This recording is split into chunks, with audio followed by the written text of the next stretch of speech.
नमस्कार। Times of Swaraj में आप सबों का स्वागत है। मैं हूं संतोष सिंह और आज हम टाइम्स ऑफ स्वराज में बात कर रहे हैं कि तेजस्वी किस तरीके से मुश्किलों में घिरते जा रहे हैं और जिस रफ्तार से उन्हें कानून के जंजीरों में बांधने की कोशिश हो रही है, वो दिन दूर नहीं है जब तेजस्वी लालू की तरह जेल के सलाखों के पीछे रहे। जी हाँ, आज अहमदाबाद में मानहानि मामले की सुनवाई है। वही मानहानि मामला जिस मामले में उन्होंने कहा था कि गुजराती सब ठग होते हैं।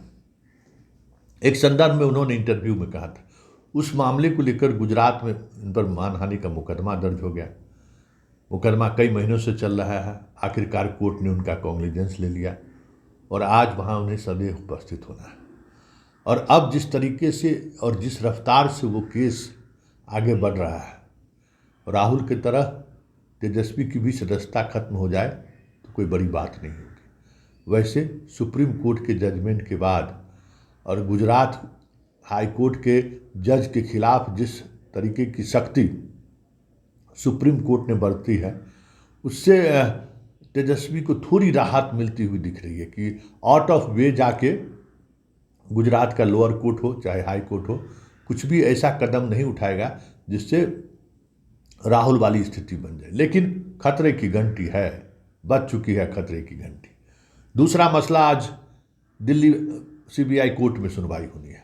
दिल्ली सीबीआई कोर्ट में ये सुनवाई होनी है नौकरी के बदले जमीन लेने के मामले में कि हम पर जो ये एफआईआर दर्ज किया गया है, ये एफआईआर गलत है क्योंकि उस वक्त हम नाबालिग थे, हमारी कोई हैसियत नहीं थी। हमारे नाम पर अगर संपत्ति खरीदे लिया गया है तो वो हमारे पिताजी के नॉलेज में हुई होगी, हमें कोई जानकारी नहीं है। और इस आधार पर उन्होंने एफआईआर को क्वैशिंग का उन्होंने आवेदन फाइल किया। हालांकि सीबीआई किस रफ्तार से इस केस पर काम कर रही है, उससे इसी से समझा जा सकता है कि बरसों से जो कोशिश चल रही थी, मतलब 2017 में ये मामला दर्ज हुआ है, आप समझ जाइए, और अभी 2023 है, मतलब मामले ठंडे बस्ते में डल गया था। जैसे ही नीतीश गठबंधन से हटे, ठीक 17 में रेड शुरू हुआ और गठबंधन से हटे तो फिर सीबीआई शांत हो गया। लेकिन जैसे ही फिर आरजेडी और जदयू गठबंधन में साथ आए, अचानक इस केस में तेजी आनी शुरू हो गई और इतनी तेजी आई कि भोला यादव तक जेल चले गए।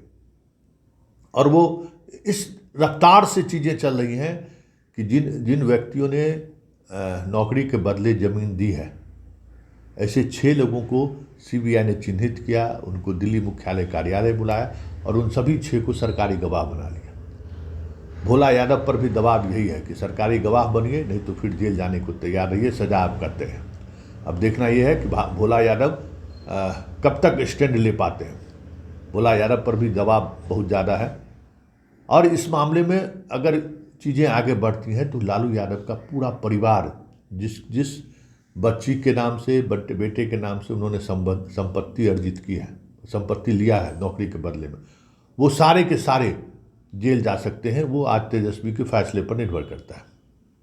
हालांकि ये मामला सुप्रीम कोर्ट तक जाएगा, ये तय है कि जिस तरीके से एफआईआर क्वैशिंग के लिए तेजस्वी ने फाइल किया कि हम पर एफआईआर गलत किया गया है, तो ये मामला सुप्रीम कोर्ट तक जाएगा। इसलिए कुछ दिन तक चीज़ें टलेंगी। लेकिन फिलहाल आज अगर क्वैश होता है तो फिर सुनवाई शुरू होने में मुश्किलें हो सकती हैं, क्योंकि सीबीआई इस मामले में जो डॉक्यूमेंट्री एविडेंस कलेक्ट किया, देखिए डॉक्यूमेंट्री एविडेंस काफ़ी ठोस साक्ष्य माना जाता है। हाँ, ये साबित करना कि क्योंकि जो भी बहाली हुई है चतुर्थ वर्गीय लोग ज़्यादा हैं, मतलब सब चतुर्थ वर्गीय हैं, ग्रुप डी में बहाल हुआ है। ये साबित करना कि लालू यादव रेलवे अधिकारी को उन्होंने कहा और वो ये इस तरीके से बहाल किया, उसके बदले में लालू यादव ज़मीन लिया, ये अगर गवाही पर आधारित रहता तो फिर मुश्किल था प्रूफ करना। लेकिन ये सारी की सारी चीज़ें एविडेंस के तौर पे है, लिखित है। जो भी चीज़ें हुई हैं, जैसे हमें नौकरी दी गई तो हमने एक्स को रजिस्ट्री किया, एक्स ने फिर लालू यादव को रजिस्ट्री कर दिया, तो ये सारी चीज़ें जो हैं डॉक्यूमेंट्री प्रूफ है। कि हमें नौकरी देने के बदले में लालू यादव को ज़मीन दी है, और जो ज़मीन दिया है वो भी कोर्ट पे कहने को तैयार है कि हाँ हमसे इन्होंने ज़मीन ली है।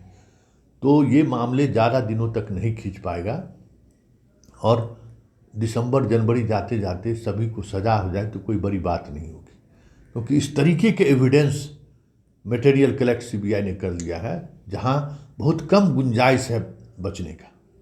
लालू यादव के बचने की तो गुंजाइश काफ़ी कम है, क्योंकि जिस तरीके से सारे एविडेंस कलेक्ट करने के बाद जो नौकरी में लोग हैं उनको ही गवाह बना लिया है, तो अब कहाँ से कोई स्पेस बचता है।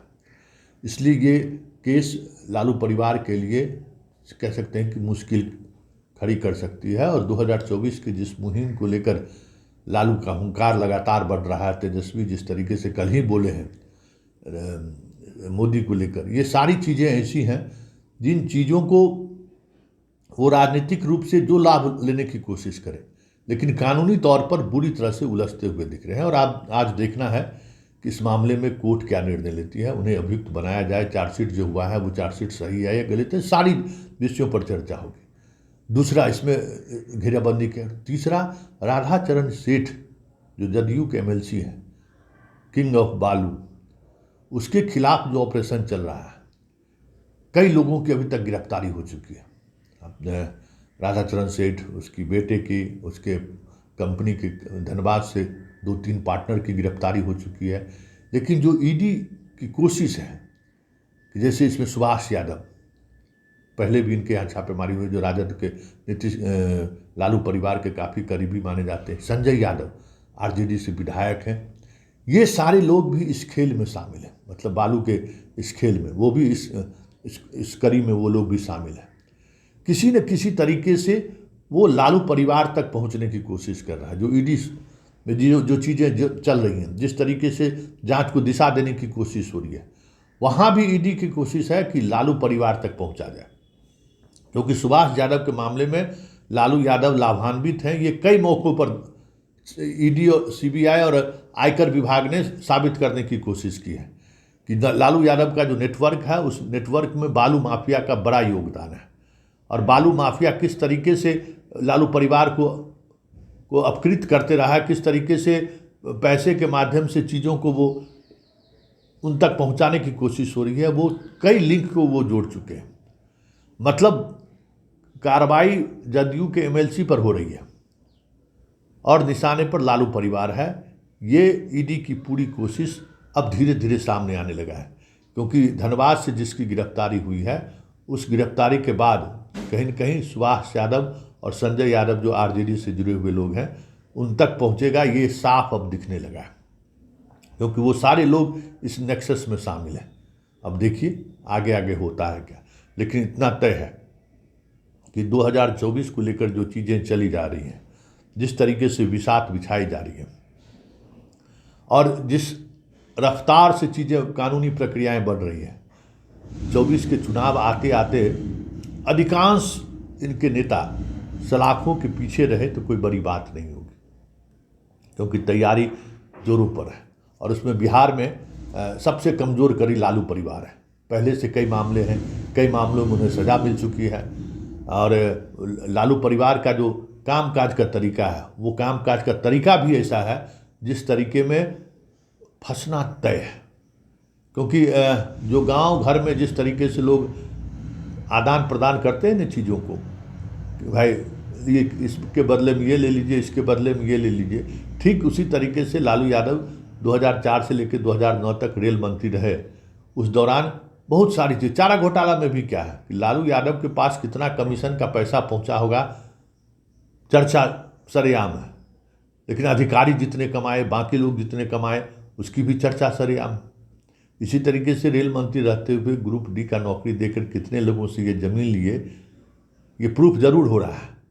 लेकिन इस खेल में कितने लोग मालोमाल हो गए जिन तक सीबीआई ईडी का को भनक तक नहीं होगा। तो ये लालू की अपनी शैली रही है, काम करने की शैली रही है। वह हो नहीं होता है गांव घर में, वही हो में बहुत सारी चीज़ें ऐसी गलतियां उन्होंने कर दी है जो कानूनी रूप से लालू को राहत नहीं दे सकता है। और इतनी मजबूत एविडेंस है वो सारी चीज़ें जो पूरे लालू परिवार को मुश्किलों में डाल सकता है। देखिए आगे आगे होता है क्या, लेकिन इतना तय है कि अब तेजस्वी भी बुरी तरह से फंसते हुए दिख रहे हैं, और वो भी अपने इस कार्यकाल में नहीं, जब ये मंत्री बने हैं पिताजी के किए हुए काम में की वजह से वो बुरी तरह से घिरते हुए दिख रहे हैं। और ऐसा लग रहा है मानो 2024 से पहले बहुत सारी चीज़ें रातों रात बदल जाएं तो कोई बड़ी बात नहीं।